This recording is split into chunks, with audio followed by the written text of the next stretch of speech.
അപ്പോൾ ഇന്നത്തെ വിശേഷങ്ങളിലേക്ക് പോയാലോ. അപ്പോൾ ഇന്ന് കുറേ കറിക്ക് വേണ്ടി സാധനങ്ങളൊക്കെ നാടൻ സാധനങ്ങളൊക്കെ ഉണ്ടോണ്ട് ഞാനിങ്ങോട്ട് പോന്നപ്പോൾ അപ്പോൾ അമ്മൂനെ പിക്ക് ചെയ്തിട്ട് പോകുന്ന വഴിക്ക് അവിടെ ഒരിക്കൽ വിൽക്കണ്ടായിരുന്നു കേട്ടോ നാടൻ സാധനങ്ങളൊക്കെ. സാധാരണ അവിടെ നിന്ന് ഇടയ്ക്ക് അവിടെ ഉണ്ടാകുമ്പോൾ ഞാൻ വാങ്ങിക്കാറുണ്ട്. അപ്പോൾ അവിടെ നിന്ന് ചീര ഉണ്ടായിരുന്നു, പിന്നെ പയറ്, പിന്നെ മധുരക്കിഴങ്ങ് വാങ്ങിച്ചു, പിന്നെ ചക്കക്കുരു കേട്ടോ. ഇവിടെ ആദ്യം പ്ലാവൊക്കെ ഉണ്ടായി, ഇഷ്ടംപോലെ ചക്ക ഉണ്ടായിക്കൊണ്ടിരുന്നത്. പ്ലാവൊക്കെ വെട്ടിക്കളഞ്ഞപ്പോൾ പിന്നെ ചക്കക്കുരു ഇവിടെ ആർക്കും പിള്ളേർക്കൊന്നും അത്ര കാര്യമല്ല, പക്ഷേ എന്നാലും ഞാൻ കുറച്ച് വാങ്ങിച്ചു. 1/2 കിലോ വാങ്ങിച്ചിട്ടാ, 30 രൂപ 1/2 കിലോ. അപ്പോൾ മാങ്ങ നമ്മുടെ മാവുമ്പോൾ ഉണ്ടായതാണ് കേട്ടോ. അങ്ങനെ അപ്പോൾ കപ്പ ഉണ്ടായിരുന്നു, അപ്പോൾ ഞാൻ കപ്പ വെറുതെ പുഴുങ്ങിയെടുത്തതാണ്. ഇതിപ്പോൾ രാത്രിയെല്ലാം ഞാൻ റെഡിയാക്കി വെച്ചു. കറിക്കൊക്കെ അരിഞ്ഞ സാധനങ്ങളൊക്കെ റെഡിയാക്കി വെച്ചിരുന്നു. ചീര അരിഞ്ഞു വെച്ച് പിന്നെ ഓരോന്നൊക്കെ ചെയ്തു. ഇതിപ്പോൾ രാവിലെയാണ് കേട്ടോ. അപ്പോൾ രാവിലെ അതേ നേരം വെളുത്ത് വരുന്നേ ഉള്ളൂ. അപ്പോൾ ഞാനൊന്നും എനിക്ക് ഭയങ്കര ഇഷ്ടമാണ്. മിക്ക ദിവസങ്ങളിലും ഞാൻ രാവിലെ എണീക്കുമ്പോൾ തന്നെ ഇങ്ങനെ വാതിൽ തുറന്ന് ഇങ്ങനെ പുറത്തേക്കൊക്കെ ഇങ്ങനെ നോക്കൂട്ടോ. അപ്പോൾ ഒരു പ്രത്യേക ഒരു തണുപ്പും ഒരു ഇതൊക്കെ ഇങ്ങനെ കയറി വന്ന് നല്ല ശുദ്ധവായും ഇതൊക്കെ ആയിട്ട് നമുക്കൊരു പ്രത്യേക ഒരു എനർജിയാണ് കേട്ടോ ഇങ്ങനെ മുൻവശത്ത് വന്ന് ഇങ്ങനെ വാതിൽ തുറന്നൊക്കെ നോക്കുമ്പോൾ. അപ്പോൾ അതൊക്കെ കഴിഞ്ഞ് ഞാൻ ഇനിയിപ്പോൾ അടുക്കളയിലെ പണികളിലേക്ക് പോകുകയാണ്. അപ്പോൾ ഇനി ലൈറ്റ് ഓഫ് ചെയ്യാം. ഇത് ഇന്നലെ ഞാൻ വെജിറ്റബിൾ വാങ്ങിച്ചപ്പോൾ അവിടെ ഇങ്ങനെ ബോക്സിൽ തന്നെ നാടൻ പയറാണ്, വീട്ടിൽ നിന്ന് നന്നാക്കി കൊണ്ടുവന്ന് വിൽക്കണതാണെന്നും പറഞ്ഞ് അങ്ങനെ വെച്ചതായിരുന്നു കേട്ടോ. അപ്പോൾ ഞാൻ ഒരു ബോക്സ് വാങ്ങിച്ചു. അപ്പോൾ 1/2 കിലോ ആണ് അതിൻ്റെ തൂക്കം വരുന്നത്. 1/2 കിലോ 50 രൂപയാണ് കേട്ടോ നാടൻ പയർ. അപ്പോൾ അത് കൂടുതലും ഇങ്ങനെ പയർമണികളായത് കാരണം ഞാൻ കുറച്ച് ഇങ്ങനത്തെ വള്ളിപ്പയർ അവിടെ ഉണ്ടായിരുന്നു വാങ്ങിച്ചിട്ടാണ്. അപ്പോൾ നമുക്ക് മിക്സ് ചെയ്ത് വയ്ക്കുമ്പോൾ നല്ലൊരു പണ്ടത്തെ ഒരു അച്ചിങ്ങ മെഴുക്കുരുട്ടിയുടെയൊക്കെ ആ ഒരു രുചി വരും. അപ്പോൾ ഇന്ന് പുട്ടിന് അത് ഉണ്ടാക്കാമെന്നായിരിക്കും, നല്ല ടേസ്റ്റ് ആയിരിക്കും കേട്ടോ. അപ്പോൾ ഞാൻ ചക്കക്കുരുവൊക്കെ രാത്രി നന്നാക്കിയൊക്കെ വെച്ചിരുന്നു. ഒരു ചെറിയൊരു ചക്കക്കുരു കറി തയ്യാറാക്കേണ്ട. അപ്പോൾ അമ്മൂന് സ്കൂളിലും കൊടുത്തു വിടാമെന്ന് കരുതി. അമ്മൂന് സ്കൂളിൽ കൊടുത്തു വിടാൻ. പിന്നെ അച്ചിങ്ങ ഉണ്ടായിരുന്നു. അങ്ങനെ പിന്നെ ഫ്രിഡ്ജിൽ കുഞ്ഞ് ചാള വെച്ചിട്ടുണ്ടായിരുന്നു കേട്ടോ. അപ്പോൾ നമ്മളുടെ പൂച്ച പ്രസവിച്ചിട്ടുണ്ട്, 4 കുഞ്ഞുങ്ങളുണ്ട് കേട്ടോ. അപ്പോൾ അതിന് ചായപ്പിലാണ് കിടക്കുന്നത്. ചായപ്പിൽ അമ്മു പെട്ടിയൊക്കെ വെച്ച് കൊടുത്ത് തുണിയൊക്കെ വിരിച്ച് കൊടുത്തിട്ടുണ്ടായിരുന്നു കേട്ടോ. ഇത് 4 കുഞ്ഞുങ്ങൾ. അപ്പോൾ അങ്ങനെ പൂച്ചക്ക് ചാള ഇതൊക്കെ കൊടുത്തു കഴിഞ്ഞ് പിന്നെ എനിക്ക് ഭയങ്കര ഇഷ്ടമുണ്ട് കുഞ്ഞി ചാള കറി വയ്ക്കണത്. പിള്ളേരിൽ എന്തായാലും ഉച്ചയ്ക്ക് ഇനി കഴിക്കാൻ ഉണ്ടാവില്ല. അപ്പോൾ ഞാൻ ചെറിയൊരു കറി വയ്ക്കാമെന്ന് കരുതി കുഞ്ഞി ചാള എടുത്തതാണ്. അപ്പോൾ പിന്നെ മാങ്ങ ഇട്ട് വയ്ക്കണതും എനിക്ക് ഭയങ്കര ഇഷ്ടമുണ്ട്. അപ്പോൾ ഇവിടെ മൂവാണ്ടമ്മാത്തയിൽ മാങ്ങ ഇങ്ങനെ ഉണ്ടാവുന്നുണ്ട്. അപ്പോൾ അത് ഒരെണ്ണോട്ട് കറി വയ്ക്കണം. നല്ല കപ്പയുണ്ട്, നല്ല ടേസ്റ്റാണ് ഇതിന്. അപ്പോൾ രാവിലെ ഇന്ന് അമ്മുവിനെ കോളേജ് ബസ് കയറ്റി വിടാൻ വേണ്ടി പോയപ്പോൾ അപ്പോൾ ഞാൻ പറഞ്ഞിരുന്നു കപ്പ കിട്ടണമെങ്കിൽ വാങ്ങിക്കണമെന്ന്. അപ്പോൾ രാവിലെ തന്നെ കൊണ്ടുവന്നതാണ് കപ്പ. പിന്നെ അപ്പം തന്നെ ഞാൻ പിന്നെ എന്നിട്ട് വേഗം കുക്കറിലേക്കിട്ട് വേവിച്ചെടുത്തിട്ടാ. നല്ല ഇതായിരുന്നു. അപ്പോൾ ഇനിയിപ്പോൾ കുറച്ച് ഇറച്ചിക്കറി ഉണ്ടായിരുന്നു കേട്ടോ. അപ്പോൾ അതിലിട്ട് കപ്പ ഒന്ന് നെയ്യിലിടാൻ വേണ്ടി ചെമ്മിപ്പുളിയൊക്കെ ഉണ്ടാവണുള്ളൂ കേട്ടോ. പൂവൊക്കെ ഇട്ടിട്ടുണ്ട്. അപ്പോൾ ഞാൻ ഇവിടെ എനിക്ക് ചെറിയ തൈമേന്നൊക്കെ വേപ്പില പൊട്ടിച്ചുകൊണ്ട് പോകണം. മേളിൽ ടെറസിൻ്റെ മേളിൽ കയറിയൊക്കെയാണെങ്കിൽ നമുക്ക് നല്ല കറിവേപ്പില കിട്ടും. പിന്നെ താഴെയൊക്കെ എല്ലാം പൊട്ടിച്ചെടുത്തൊക്കെ തീർന്നിരിക്കുന്നുണ്ട്. ഇത് നമ്മൾ ഇന്നാൾ വെജിറ്റബിളിൻ്റെ തൈകൾ ഇതൊക്കെ വാങ്ങിച്ചില്ലേ. അപ്പോൾ അത് ഞാൻ ചട്ടിയിൽ കുഴിച്ചിട്ട് ഇങ്ങനെ ചെറിയൊരു കായ്, അതിൻ്റെ പുറത്ത് ചെറിയ മുള്ളുകളൊക്കെ വന്നിട്ടുണ്ട്. അതെന്താ ചൊരക്ക പോലെ ഇരിപ്പുണ്ട്, എന്താണെന്ന് മനസ്സിലാവണില്ല കേട്ടോ.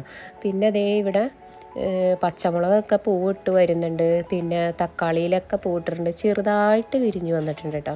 അപ്പോൾ ഞാൻ എല്ലാ ദിവസവും വൈകിട്ട് മോട്ടർ അടിച്ച് നനയ്ക്കുകയും ഇതൊക്കെ ചെയ്യും. മുൻപ് ഇവിടെയൊക്കെ മൊത്തം മിറ്റിൽ വിരിച്ച് നല്ല നീറ്റാക്കി കിടന്ന സ്ഥലമാണ് ഇവിടെയൊക്കെ. പക്ഷേ കുറച്ച് ദിവസം കഴിഞ്ഞ് പിന്നെ എല്ലാം പുല്ലുകളും ഇതൊക്കെ വളർന്ന് പിന്നെ അവിടെ കുറേ ചെറിയ ചെറിയ മരങ്ങളൊക്കെ ഉണ്ട്. അതിൻ്റെ ഇലകളെല്ലാം ഇങ്ങനെ വീണ് ആകെ ഇതായിപ്പോയിട്ടാ.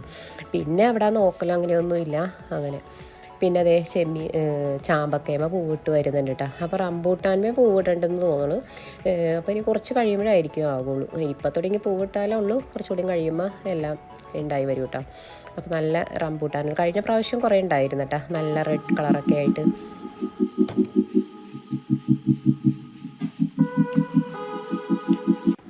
അപ്പോൾ ഞാൻ പ്രത്യേകമായിട്ട് നെയ്യിലിടണമൊന്നുമില്ല, അത് ആ ഇറച്ചിക്കറിയിലേക്ക് ഇട്ടൊന്ന് ഇളക്കിയെടുക്കേണ്ട. അപ്പോൾ എനിക്ക് ഇന്നൊരു സ്പെഷ്യൽ സന്തോഷം എല്ലാവരുടെ അടുത്തും പറയാനുണ്ട്. അപ്പോൾ ഈ തവണത്തെ വനിതയിൽ എൻ്റെ അന്ന് വനിതാ പാചകറാണിയിൽ ഞാൻ പോയിരുന്നതിൻ്റെയൊക്കെ ഫോട്ടോയും ഡീറ്റെയിൽസൊക്കെ കൊടുത്തിട്ടുണ്ട് കേട്ടോ. അപ്പോൾ വനിതയിൽ അത് വന്നപ്പോൾ ഒരുപാട് സന്തോഷമായി. കാരണം എന്താണെന്ന് വെച്ചാൽ മുൻപ് തുടങ്ങി പണ്ട് മുതലേ വനിത എനിക്കൊരു പ്രത്യേക ഇഷ്ടമാണ്. അപ്പോൾ അതിൽ നമ്മളുടെ ഫോട്ടോ ഒക്കെ വരാം, റെസിപ്പിയെക്കുറിച്ചൊക്കെ വരാമെന്ന് വെച്ചാൽ അതൊരുപാട് സന്തോഷം തരുന്ന കാര്യമാണ് കേട്ടോ. അപ്പോൾ ഞാനത് എല്ലാവരും ഷെയർ ചെയ്യണം. പക്ഷേ എനിക്ക് ഇത്തവണത്തെ വനിത കിട്ടിയിട്ടില്ല കേട്ടോ. അപ്പോൾ മുൻപൊക്കെ ഞാനിവിടെ വരുത്തിക്കൊണ്ടിരുന്നതാണ്. ഇപ്പോൾ വായിക്കാറ് കുറവായ കാരണം പിന്നെ വനിത നിർത്തി. ഇനിയിപ്പോൾ സൂപ്പർ മാർക്കറ്റിൽ എവിടെയെങ്കിലും പോകുമ്പോഴൊക്കെ കാണുമായിരിക്കും. ഇപ്പോൾ ലോക്കൽ ഷോപ്പിലൊന്നും അങ്ങനെ കാണുന്നില്ല. പിന്നെ ഞാൻ വിചാരിച്ചു പത്രക്കാരൻ്റെ അടുത്ത് വിളിച്ച് പറഞ്ഞാലോ എന്ന്. പിന്നെ ഞാനങ്ങ് വിട്ടുപോകും.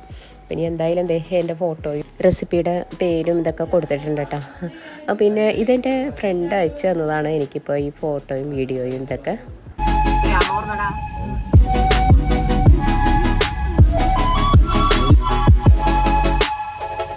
അപ്പോൾ ഇന്ന് ഞങ്ങളൊരു പ്രോഗ്രാമിന് പോവുകയാണ്. അപ്പോൾ ഇവിടെ ജെയിൻ യൂണിവേഴ്സിറ്റിയിൽ ഒരു പ്രോഗ്രാമിന് എന്നെ ഇൻവൈറ്റ് ചെയ്തിട്ടുണ്ട് കേട്ടോ. അപ്പോൾ അതിൽ പങ്കെടുക്കുക. അപ്പോൾ ഒരു കുക്കിംഗ് സെക്ഷനാണ് വരുന്നത്. അപ്പോൾ അവിടെ വന്നിരുന്ന ഷെഫ് ആബിദ റഷീദ് ആണെങ്കിലും പഴയടാണെങ്കിലും നമുക്ക് അവരുടെ ഒരുപാട് എക്സ്പീരിയൻസ് ഷെയർ ചെയ്യും എല്ലാം ഉണ്ടായിരുന്ന നല്ലൊരു വേദിയായിരുന്നു കേട്ടോ.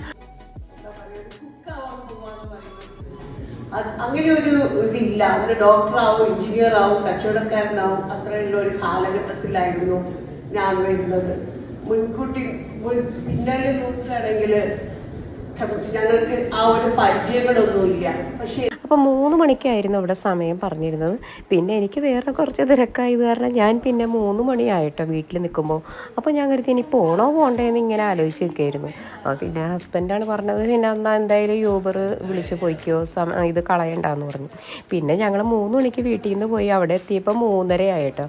എന്നാലും പ്രോഗ്രാം കഴിഞ്ഞിട്ടുണ്ടായിരുന്നില്ല. 4:30 വരെ ആയിരുന്നു സമയം ഉണ്ടായിരുന്നത്. അവിടെ എത്തിയപ്പോൾ നമുക്ക് ഒരുപാട് സന്തോഷമായിട്ടോ. നല്ലൊരു സ്വീകരണവും കാര്യങ്ങളൊക്കെ ആയിരുന്നു. പക്ഷേ എനിക്ക് അതിൻ്റെ ഒന്നും വീഡിയോ ചെയ്യാൻ പറ്റിയില്ല കേട്ടോ.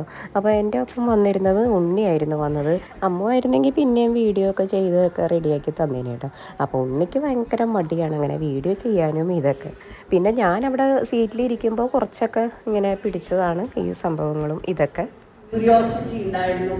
അതൊക്കെ വെച്ചു ആ പഴയ ഡിഷസൊക്കെ എനിക്ക് കൂടി ഞാൻ എടുത്തു. ഇപ്പോഴത്തെ ഒരു പുതിയ ജനറേഷന് ആ ഒരു താല്പര്യം ഇല്ലാലോ. എന്താ കുക്ക് ചെയ്തത് കഴിക്കാന്നല്ലാണ്ട് അതിന്റെ ബാക്കിലേക്ക് പോയിട്ട് അതിന്റെ ചരിത്രം നോക്കുന്നില്ലല്ലോ.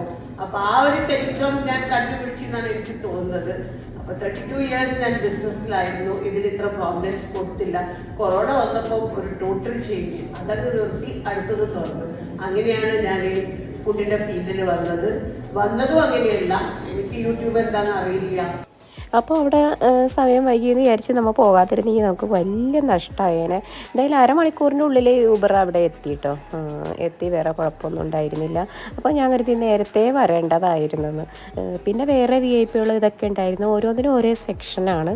അപ്പോൾ ഈ ഒരു പ്രോഗ്രാം ഉണ്ടായിരുന്നത് 4:30 വരെയാണ് കേട്ടോ ഉണ്ടായിരുന്നത്. ഞാൻ ഒരുപാട് ആസ്വദിക്കുന്ന എൻ്റെ ജീവിതത്തിൽ 63 കൊല്ലത്തിൽ ഈ ഒരു 3 കൊല്ലമാണ് എൻ്റെ ജീവിതത്തിൽ ഞാൻ ഏറ്റവും ആസ്വദിച്ച മൂമെന്റ്സ്. അങ്ങനെ പ്രോഗ്രാം ലാസ്റ്റ് എത്തിയേക്കാണ്. അപ്പോൾ ഇനി ഈ സെക്ഷൻ കഴിഞ്ഞിട്ട് ഇനിയിപ്പോൾ പാട്ടൊക്കെ പഠിക്കണ ഒരു മാഷ് വന്നിട്ടുണ്ട്. അതിൻ്റെയൊക്കെ ഒരു ഈ സെക്ഷനാണ് കേട്ടോ. അപ്പോൾ നമ്മളുടെ സെക്ഷൻ കുക്കിംഗ് ഇതിപ്പോൾ കഴിയാണ്. അപ്പോൾ പിന്നെ അവർ പുറത്തേക്ക് കിടന്നപ്പോൾ ഞങ്ങളവിടെ ഒന്ന് സംസാരിക്കുകയും ഫോട്ടോ എടുക്കുകയും ഇതൊക്കെ ചെയ്തിട്ടോ. അപ്പോൾ 2 പേരും നല്ല ഇതായിരുന്നു. നല്ല സ്നേഹത്തിലാണ് എല്ലാവരുടെ അടുത്ത് മറുപടി കൊടുക്കുകയും സംസാരിക്കുകയും ഒക്കെ ചെയ്തുകൊണ്ടിരുന്നത് കേട്ടോ. വളരെ നല്ല ഒരു പരിപാടിയായിരുന്നു. പഴയയിടത്തിന് ഞാൻ ഫസ്റ്റ് തന്നെ കാണുന്നതാണ് കേട്ടോ. പത്രത്തിലൊക്കെ കാണാൻ നമുക്ക് ഈ യുവജനോത്സവത്തിന് ഇതൊക്കെ ഫുഡ് റെഡിയാക്കുന്നതാണ്. അതിനെക്കുറിച്ചൊക്കെ ഇടയ്ക്കൊക്കെ ഇങ്ങനെ വരാറുണ്ട്.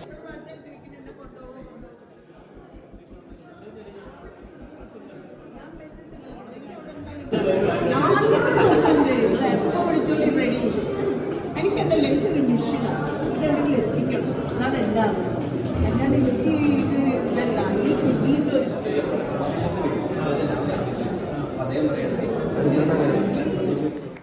അപ്പോൾ ഇദ്ദേഹത്തിൻ്റെയും ഒരു ഫുഡിൻ്റെ ഒരു ആയിട്ട് ബന്ധപ്പെട്ട ഒരു സ്പീച്ചും കാര്യങ്ങളൊക്കെ ആയിരുന്നു. അപ്പോൾ ഞങ്ങൾ കുറേ സമയം അദ്ദേഹത്തിൻ്റെ ക്ലാസ്സും കാര്യങ്ങളൊക്കെ കേട്ട് ആസ്വദിച്ചിരുന്നു.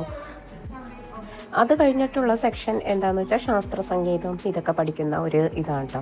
അപ്പോൾ നമ്മൾക്ക് ഇതുവരെ നമ്മളിപ്പോൾ സിനിമയിൽ കേൾക്കുമ്പോൾ നമുക്കറിയില്ല അതെങ്ങനെയാണ് ഏതാണെന്നൊന്നും നമുക്കറിയില്ല. നമ്മൾ വെറുതെ സാരീരികമായൊക്കെ ഇങ്ങനെ പാടാറുണ്ട്. പക്ഷേ അതിൻ്റെ ശാസ്ത്രീയ വശങ്ങളും കാര്യങ്ങളെക്കുറിച്ചൊക്കെ അദ്ദേഹം പറഞ്ഞപ്പോൾ ഒരുപാട് നമുക്ക് മനസ്സിലാക്കാൻ പറ്റി കേട്ടോ. പിന്നെ വേദിയിൽ പഴയടം ഷെഫ് ആബിദ റഷീദും തമ്മിൽ അവരുടെ വന്ന ഓരോ ഘട്ടങ്ങളും അവരുടെ എക്സ്പീരിയൻസും എല്ലാം ഷെയർ ചെയ്തിരുന്നു കേട്ടോ. അതൊക്കെ പിന്നെ അവരുടെ ആ ഒരു മറുപടി അവരോട് ചോദിക്കുമ്പോൾ അവരുടെ മറുപടിയും ഒക്കെ വളരെ രസകരമായിരുന്നു കേട്ടിരിക്കാനും ഒക്കെ ആയിട്ട്. അപ്പോൾ പഴയടമാണെങ്കിലും പിന്നെ യുവജനോത്സവത്തിനൊക്കെ നമ്മൾ പത്രത്തിലൊക്കെ വായിക്കാറുണ്ടല്ലോ, ഇത്ര പേർക്ക് ആയിരക്കണക്കിന് പേർക്ക് ഫുഡൊക്കെ, അതും ഓരോ സമയം ഓരോ വെറൈറ്റി ഫുഡുകളായിട്ട് ഒരു ദിവസത്തെ ഫുഡായിരിക്കില്ല അടുത്ത ദിവസത്തെ ബ്രേക്ക്ഫാസ്റ്റ്, അതൊക്കെ അങ്ങനെയൊക്കെ വ്യത്യസ്ത വരുത്തിയും ഇതൊക്കെ ചെയ്യുന്നത്. അപ്പോൾ അവരുടെ എക്സ്പീരിയൻസ് ഒക്കെ നമുക്ക് കേൾക്കാൻ പറ്റിയിട്ടോ, അതൊക്കെ എങ്ങനെയായിരുന്നു. പിന്നെ ഷെഫ് ആബിദ റഷീദ് ആണെങ്കിലും അവർക്ക് നോൺ വെജിൻ്റെ ഓരോ കാര്യങ്ങൾ ഇതൊക്കെ പറയുന്നു തുടങ്ങി. കൂടുതലും നോൺ വെജ് ആണല്ലോ ഷെഫ് ആബിദ റഷീദ്, അതും ബിരിയാണി ഇതൊക്കെയാണല്ലോ. അപ്പോൾ അവരുടെ ഇതൊക്കെ കണ്ടിട്ടുണ്ടെങ്കിൽ, നമ്മളുടെ പുതിയ വീഡിയോസൊക്കെ കണ്ടിട്ടുണ്ടെങ്കിൽ നമുക്ക് ഒരുപാട് ആ പഴയ പാത്രങ്ങളും ഇതൊക്കെ കാണുമ്പോൾ നമുക്ക് ഒരുപാട് ഇഷ്ടവും ഒരു ആകർഷണവും ഇതൊക്കെ തോന്നും, ആ കുക്കിംഗ് രീതികളും ഇതൊക്കെ. അപ്പോൾ അവർ വന്ന ആ വഴികളും ഇതൊക്കെ പറഞ്ഞു കേട്ടോ. അപ്പോൾ ഇപ്പോൾ ഒരു 3 വർഷമായിട്ടാണ് ഞാനിത് കൂടുതൽ ജീവിതം ഇത് ആസ്വദിച്ച് തുടങ്ങിയത്. ഇതിലേക്ക് വന്നപ്പോൾ ഇപ്പോഴാണ് ജീവിച്ച് തുടങ്ങി അങ്ങനെയൊക്കെ പറഞ്ഞ് കുറേ ഇത് ആദ്യകാലത്തൊക്കെ അറിയാമല്ലോ, ഒരു കുക്കിങ്ങിന് പോകുമെന്ന് കേൾക്കുമ്പോൾ തന്നെ, അല്ലെങ്കിൽ കുക്കിംഗ് എന്ന് പറയുമ്പോൾ തന്നെ ഇപ്പോൾ എൻ്റെ അടുത്ത് തന്നെ പലരും ചോദിച്ചിട്ടുണ്ട് മുൻപൊക്കെ, എന്തോ ഒരു പാചകം ചെയ്യുന്നതല്ലേ, ഫുഡ് ഉണ്ടാക്കണതല്ലേ എന്നൊക്കെ നിസ്സാര രീതിയിലൊക്കെ സംസാരിച്ചിട്ടുണ്ട്. പക്ഷെ അവർക്ക് അറിയില്ല എന്നിട്ടാണ് ആ മേഖലയിൽ എത്തുമ്പോൾ എന്തെല്ലാം ഓപ്പർച്യൂണിറ്റിയാണ് ഉള്ളത്. നമ്മളൊന്നും അനുഭവിക്കുന്ന ഇത് അവർക്ക് അറിയില്ല, എത്ര ഒരു പരിഗണന നമുക്ക് പല സ്ഥലങ്ങളിൽ പോകുമ്പോൾ കിട്ടുന്നതും. ഇതൊന്നും അറിയാത്തവരാണ് ഇങ്ങനെയൊക്കെ പറയുന്നത്. അപ്പോൾ കിൻഫ്രയുടെ സ്ഥാപനത്തിൽ വെച്ചായിരുന്നു നമ്മളെ ഇൻവൈറ്റ് ചെയ്ത പ്രോഗ്രാമൊക്കെ നടന്നത്. അവിടെ നിന്ന് കുറച്ച് അകലെയാണ്, 1.5 കിലോ, അവിടെ നിന്ന് വണ്ടി ഉണ്ട് കേട്ടോ ഇങ്ങോട്ട് വരാനൊക്കെ ആയിട്ട് വേണമെങ്കിൽ. അപ്പോൾ 1.5 കിലോമീറ്റർ അകലത്തിലാണ് അവരുടെ ക്യാമ്പസും ഇതൊക്കെ. അപ്പോൾ അവിടെ പ്രത്യേകമായിട്ട് എക്സിബിഷനും കാര്യങ്ങളും ഇതൊക്കെ കൊടുത്തിട്ടുണ്ടായിരുന്നു. അപ്പോൾ അവിടെ പലതരത്തിലുള്ള ജീവികളൊക്കെ ഇങ്ങനെ ഉണ്ടായിരുന്നു കേട്ടോ. അപ്പോൾ പാമ്പുകൾ ആയിട്ടും ഓരോ ഉരകങ്ങൾ ഇതൊക്കെ ഇങ്ങനെ പക്ഷിമൃഗാദികളൊക്കെ ഇങ്ങനെ കൊണ്ടുവന്നിട്ടുണ്ടായിരുന്നു കേട്ടോ. അപ്പോൾ അതൊക്കെ കാണുന്നത് കണ്ടില്ലേ, ഒരു പൂച്ചയെ ഇതിനകത്തിട്ടിരിക്കുന്നു, പിന്നെ ഒരു വെള്ള കളറിലെ പാമ്പ്, അങ്ങനെയൊക്കെ കുറച്ച് കാര്യങ്ങളൊക്കെ ഉണ്ടായിരുന്നു കേട്ടോ കാണാനുള്ളത്. കണ്ടില്ലേ, വെള്ള കളറിലുള്ള ഒരു പാമ്പ്, അതൊക്കെ ചില്ലുകൂട്ടിൽ ഇങ്ങനെ ഇട്ട് വെച്ചേക്കാണ്. അപ്പോൾ ഇത് കഴിഞ്ഞ് ഇനിയിപ്പോൾ എന്തായാലും ഫുഡ് കോർട്ട് കാണാൻ വേണ്ടി ഞാൻ ഇതിൻ്റെ അകത്ത് കയറിയത് ശരിക്കും പറഞ്ഞാൽ.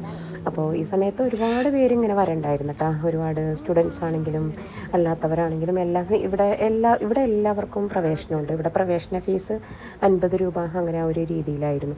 പിന്നെ അവിടെ തന്നെ DJ ഇതൊക്കെ ഉണ്ടായിരുന്നു, മ്യൂസിക് ഷോയൊക്കെ. അവിടെ ആണെങ്കിൽ 999 രൂപ, ആ ഒരു റേറ്റ് ആയിരുന്നു കേട്ടോ.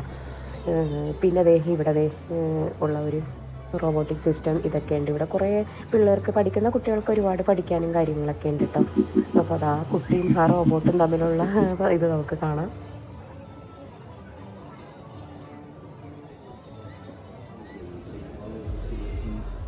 ഇനി അതെല്ലാം ഒന്ന് ഓടിച്ചിട്ട് കണ്ടതിന് ശേഷം നമ്മളിനിയിപ്പോൾ ഫുഡ് കോർട്ടിലേക്ക് കിടന്നേക്കേണ്ട. അപ്പോൾ അവിടെ ചെന്നപ്പോൾ ആദ്യം തന്നെ കണ്ട കാഴ്ചയാണ് ഒരു ആടിനെ ഇങ്ങനെ നിവർത്തി ഇങ്ങനെ കറക്കിക്കൊണ്ടിരിക്കുക. ഞാൻ ആദ്യമായിട്ടാണ് ആടിനെ ഇങ്ങനെ ചെയ്യുന്നത് കണ്ടേക്കുന്നത്. ഗ്രില്ല് ചെയ്ത് വെച്ചേക്കണം കണ്ടിട്ടുണ്ട്, പക്ഷേ അതിങ്ങനെ കറങ്ങി ഇങ്ങനെ ചെയ്യുന്നത് ഫസ്റ്റ് ടൈം കണ്ടത്. പിന്നെ അതൊക്കെ ഫുഡ് കോർട്ടിലൂടെ ഒന്ന് ഓടിച്ച് കണ്ടതിന് ശേഷം പിന്നെയാണെങ്കിൽ വീട്ടിൽ അമ്മ ഇങ്ങനെ അവിടെ നിന്ന് വിളിക്കുകയായിരുന്നു, ഞങ്ങൾ വരാത്ത എന്താണെന്ന് ചോദിച്ച്. അപ്പോൾ പിന്നെ ഞങ്ങൾ നേരെ വണ്ടി വന്നു. അപ്പോൾ ഞങ്ങൾ നേരെ ഇനിയിപ്പോൾ വീട്ടിലേക്ക് പോകേണ്ട. അപ്പോൾ ഇതൊക്കെയാണ് എൻ്റെ കുറച്ച് വിശേഷങ്ങളൊക്കെ. അപ്പോൾ ഇനിയിപ്പോൾ ആദ്യമായിട്ടാണെങ്കിലും കാണുന്നുണ്ടെങ്കിൽ സബ്സ്ക്രൈബ് ചെയ്യാത്തവരുണ്ടെങ്കിൽ സബ്സ്ക്രൈബ് ചെയ്യുക. ഇഷ്ടമായി